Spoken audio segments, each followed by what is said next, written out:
Hi, I'm Shannon Cyr, and I am the relationship coach for men. I help men get the clarity that they need and they're struggling in disconnected marriages to know whether they can stay and reconnect and make the relationship feel better, or if it's time to lovingly release the relationship and let go. Today, we are talking about painful patterns, just kind of the things that play out over and over within our relationships. And many times when relationships are struggling, one of the reasons for that is because we argue about the same things over and over and over again. And painful patterns just they never seem to get resolved, which just makes us kind of feel like we're on a hamster wheel, basically, and we can't get off. And so we need to start looking at our patterns of engagement so that we can interrupt those patterns and find a way to change the outcome and get ourselves off that hamster wheel, right? So I have a client who I'll call him Scott. He came into coaching with me knowing that he has anger issues and knowing that he really genuinely wanted to overcome that, right? And so he and his wife had this painful pattern that had been going on for like 15 years. And so once we outlined what the pattern was, we were able to really identify where he could interrupt it or where he could do something different. And here's the way that he and his wife would kind of engage with one another, so you can kind of understand what I'm talking about. So, and she would have something that she wanted to kind of point out or bring up or that needed addressing, right? Or I don't want to say complain because that seems kind of harsh, but that's kind of how it would happen, right? And so it was usually something that like he should have done or he shouldn't have done, something like that. And so there was a complaint from her, right? And then he feels the need to defend why he did what he did or didn't do what he didn't do, right? And then he does that.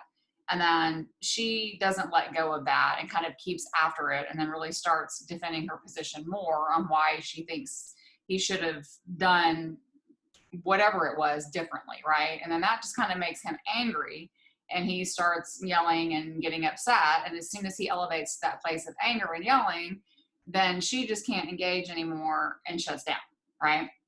And so then they kind of walk around on eggshells for a couple of days. They give each other the silent treatment, and then it would just kind of blow over, right? Now, they never really addressed the issue. They never solved the complaint to begin with. And so this pattern just kind of kept repeating over and over and over again.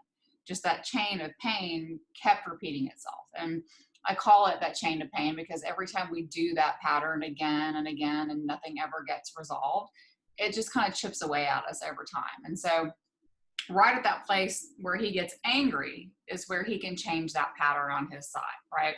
So he started to interrupt that pattern. So like kind of when he saw it coming, even if it's just a minute or so within the process, he sees it and he thinks, okay, this is where I can do something different, right? So instead of that place where he would normally get angry and raise his voice, he started to just kind of take a step back and he said, let me understand your perspective, help me understand from your point of view what you're experiencing, right?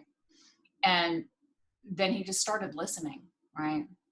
And as soon as he did that, he didn't perpetuate that same pattern. He interrupted it and they started to really have real conversations. They really started to resolve things. And so when he interrupted the pattern and when he stopped getting angry, it didn't lead to her shutting down and then them giving each other the silent treatment for 3 days, right? So none of that happened.